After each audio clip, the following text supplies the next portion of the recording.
I am your host, Paz Simpson, the happiness engineer, along with my co host, Mr. Paul Hoyt.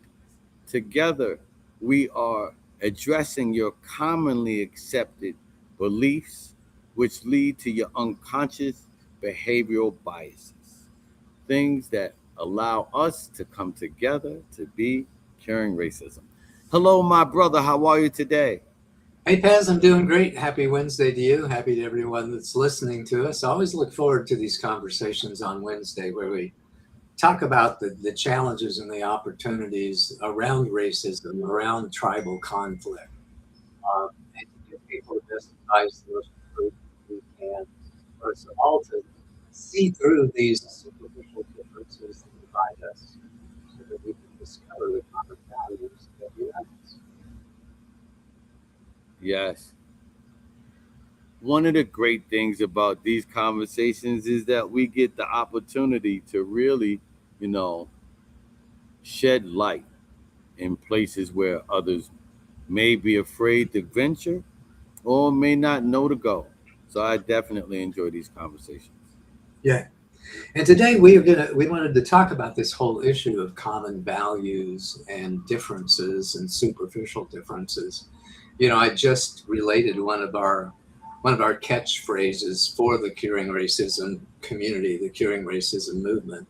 And that is when we learn to see through the superficial differences that divide us, we will discover the common values that unite us.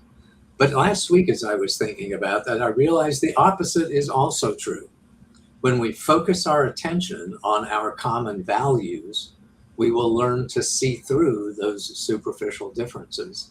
We will be better able to form agreements, to listen to each other honestly, when we know that we have this foundation of common values, of common guiding principles that we can build upon. For example, it might be as simple as, hey, we both love our families, or we will both want to be healthy and happy, or we both care about this great country that we live in. And if we can focus on that, then we can build on those things and we can listen to each other's different perspectives, opinions, conclusions, strategies and tactics about moving forward. And we can cooperate, we can collaborate, we can co-create. So that's what we'd like for people to think about today is what are those common values and how do we discover them? Yes. One of the things I was talking to someone about is that most people understand that right is right and wrong is wrong, but we try to justify it based on what is, right? We just seen a I just sent you a meme earlier, which was very sad, right? Two different sets of justice because we don't see our common values, right? We don't see that my son's potential harm is as harmful, if not, you know, more harmful, depending on the harm that they suffer, right, than your child. Harm, dis, disharmony, um, pain doesn't have a color, Yeah. right? And justice shouldn't either, right? What we have come to do over these hundreds of years is look to justify wrong. If it's wrong, say it's wrong. And if it's right, let's do more of it, right? It takes someone sometimes to be bold and say that I'm going to possibly take some losses, right? In speaking my truth. But that truth can lead to a change, right? If you can speak the truth of right, justice, and some of the many things that we find in the Good Power Network, right? You will find that it will allow more people to be greater individuals. I love that. And that's one of the common values that we share, and I think that most people share, is that we value justice, we value fairness, we value freedom. You know, if people can make a list of the things which are very typical common values, I just named a few of them. I just made a quick list here as we were talking. Family, we love our families. Health, we all want to be healthy and happy. Freedom, I think we all want to be free to make our own choices, to set our own course. And justice and fairness, which as you just talked about. If we can agree that, hey, we all agree on those things, that we love our families, that we want to be healthy and happy, that we love freedom, that we want to feel safe, that we believe in fairness and we believe in justice, we can solve a lot of problems by starting with that solid foundation. That, and we all want to be safe, right? We Yeah. all, you know, um, I think they put it best, right? We all want life, liberty, and the pursuit of happiness, Yeah. right? Yeah. And when we're actually pursuing happiness, joy, right? There, we have no time, right, to create harm, disharmony, right? Because that takes us away from happiness. And we all are going to be happy differently. If we can, like them, we may all like cars, but you may like a Tesla. I may like a BMW. You may like, I'm a Cadillac man, really. But you may like what you like, right? But we can speak into, right, what it is that's so wonderful about life. And that's where we as humans, right, get to enjoy seeing life at its most optimal. Being Yeah. able to tell someone when they're wrong isn't to harm them, but it's to help us all.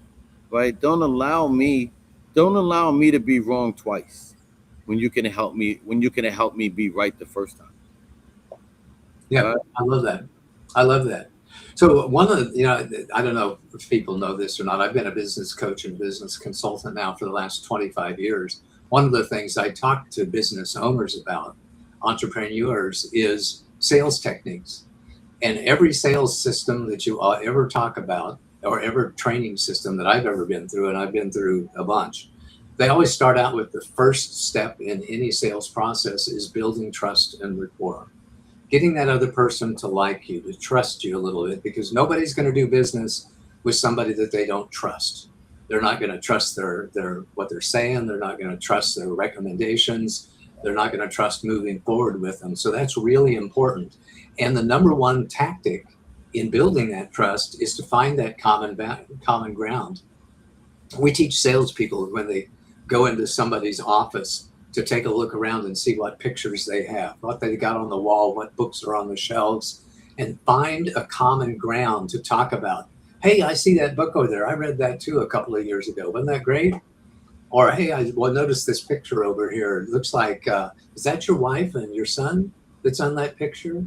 And you find that common ground, something that you have common in a common interest with the other person, and you begin that conversation, you build that trust, you build that rapport, and then you start talking about business. If we just took that same attitude, that same approach to all of our conversations, to find out of, hey, how you doing today, wasn't that a great game last night, whatever, to build that trust and rapport, then we can start building on it.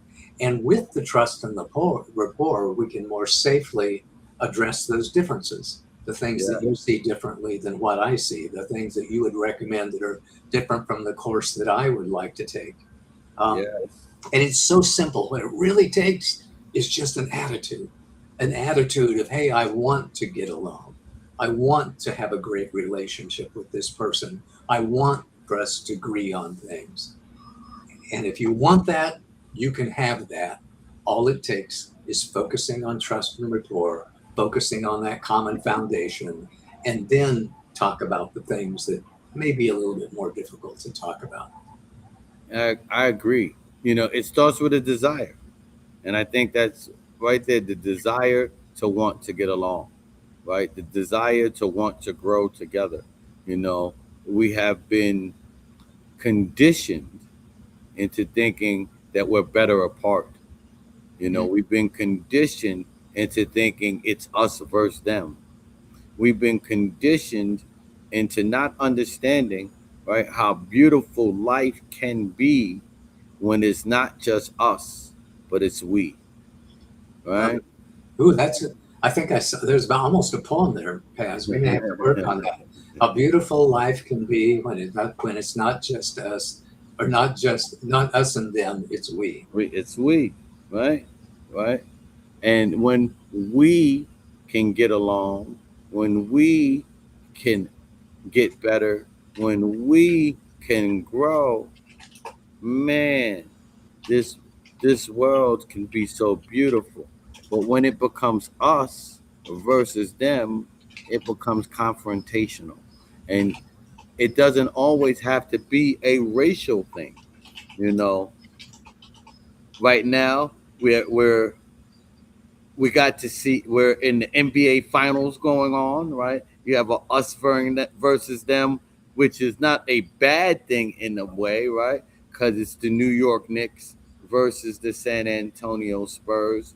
It only becomes a bad thing when we allow our love for our teams to create a dislike for our fellow man. Amen. But it was a great thing when they booed Trump at the end. Let me stop. There are New Yorkers that are blaming Trump for that game 3 loss because New York was on an 11-game winning streak before he showed up. But I think that's fair. I think we should just heap all of that crap on him. but But when anyway, when we really do focus on, like, seriously going, even in this us versus them thing with Knicks versus Spurs, on both sides are lovers of the sport of basketball. You yeah, know, there's also the Stanley Cup going on. I don't want to leave my hockey fans out. Because there's a great Stanley Cup going on as well, right? So, and I was blessed, to grow up in a home where there were hockey players, wow, right? My brother was on the inaugural ice hockey of Harlem team.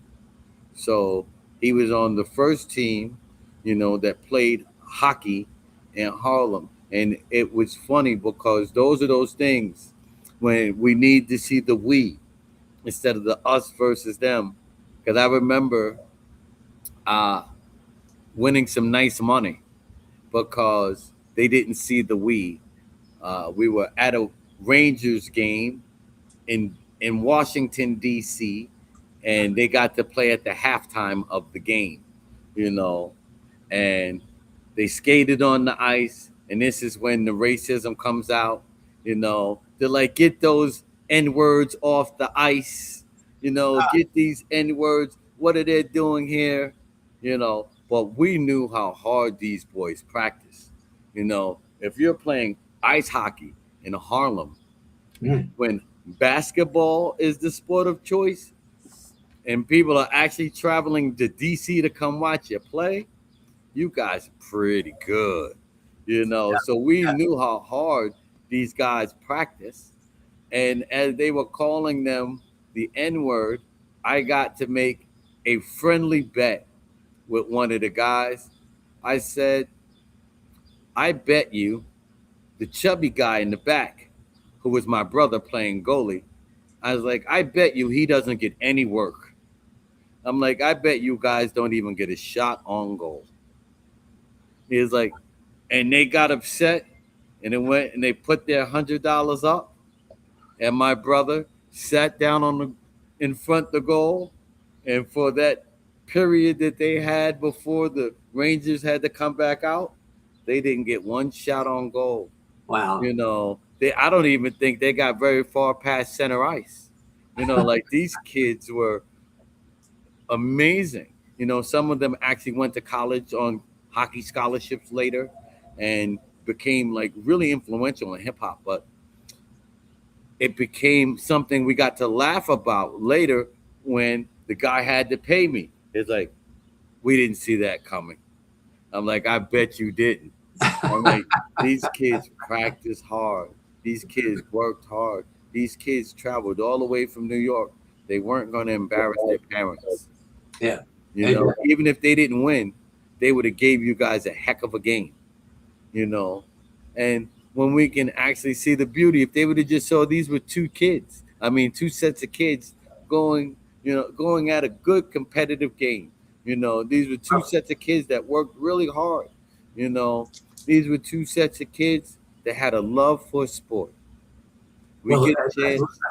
let me interrupt you right there, because Yes, that sir. that was the common foundation that Yeah. allowed that conversation to have, that allowed that whole experience to have, was the love for sport, the love for athletics, the love for seeing children, seeing kids, step into their greatness, step into their health, their happiness, their strength, their power, their abilities. And that was the common foundation. And I think that's a common foundation that 98%, 99% of all people have, is we want to see our children succeed. We want to see them become the people that they can be, to embrace their potential and live it as much as possible. Yeah. So let's tie this up if we can. I just want everybody out there to realize that what Paz said was true. It starts with a desire. What do you want? Do you want to get along with somebody else? Do you want to co-create? Is your vision of negotiation win-lose, I win and you lose?